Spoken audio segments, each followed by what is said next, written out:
यवतमाळ येथून अमरावतीत अवैध गांजा येत असल्याच्या गुप्त माहितीवरून शहर गुन्हे शाखा पोलिसांनी गुरुवारी रात्री छापा टाकला।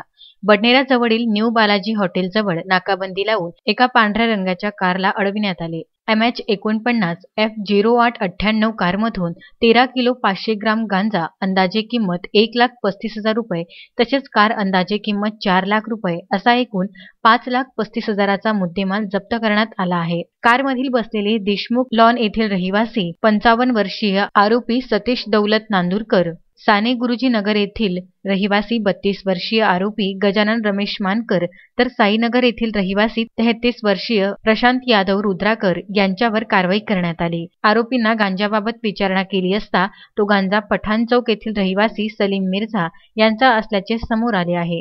ही कारवाई पोलीस आयुक्त डॉ. आरती सिंह यांच्या मार्गदर्शनात शहर गुन्हे शाखेचे पोलीस निरीक्षक कैलास हुंडकर, पोलीस उपनिरीक्षक राजकिरण येवले, संजय वानखडे, राजेश राठोड, राजू आप्पा, जावेद अहमद यांनी केली आहे। अजय शृंगारे, विदर्भ न्यूज, अमरावती।